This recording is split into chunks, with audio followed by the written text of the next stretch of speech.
ಗುರುದೇವೋ ಮಹೇಶ್ವರ ಗುರು ಸಾಕ್ಷಾತ್ ಪರಬ್ರಹ್ಮ ತಸ್ಮೈ ಶ್ರೀ ಗುರುವೇ. ಪ್ರಪ್ರಥಮವಾಗಿ ವಿದ್ಯಾದೇವತೆಯಾದ ಶಾರದೆಯನ್ನು, ನಮ್ಮ ಊರಿನ ಆರಾಧ್ಯ ದೈವ ಕೊಂಡದ ಮಲ್ಲಯ್ಯನನ್ನು ಹಾಗೂ ನನ್ನೆಲ್ಲ ಪ್ರೀತಿಯ ಗುರುಗಳನ್ನು ಸ್ಮರಿಸುತ್ತಾ, ವೇದಿಕೆಯ ಮೇಲೆ ಆಸೀನರಾಗಿರುವ ನಮ್ಮೆಲ್ಲರ ಅಚ್ಚುಮೆಚ್ಚಿನ ಪ್ರೀತಿಯ ಗುರುಗಳೇ, ಗುರುಮಾತೆಯರೇ ಹಾಗೂ ನಮ್ಮ SDMCಯ ಅಧ್ಯಕ್ಷರೇ ಹಾಗೂ ನಮ್ಮ ಊರಿನ ಹಿರಿಯರೇ ಮತ್ತು ನಮ್ಮ ಶಾಲಾ ಸಿಬ್ಬಂದಿ ವರ್ಗದವರೇ ಹಾಗೂ ವೇದಿಕೆಯ ಮುಂಭಾಗದಲ್ಲಿ ಆಸೀನರಾಗಿರುವ ನನ್ನೆಲ್ಲ ಅಚ್ಚುಮೆಚ್ಚಿನ ಪ್ರೀತಿಯ ಗೆಳೆಯರೇ, ಈ ಅದ್ಭುತವಾದ ಕಾರ್ಯಕ್ರಮ ಬಾಲ್ಯದ ನೆನಪುಗಳನ್ನು ಹೊತ್ತು ತಂದಿದೆ.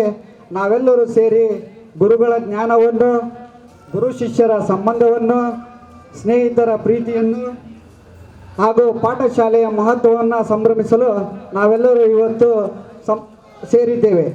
ಇಂಥ ಒಂದು ಕಾರ್ಯಕ್ರಮ ಮಾಡಲು ನಾವು ಸತತವಾಗಿ 1 ರಿಂದ 1.5 ತಿಂಗಳ ಕಾಲ ಶ್ರಮವನ್ನು ಹಾಕಿದ್ದೇವೆ.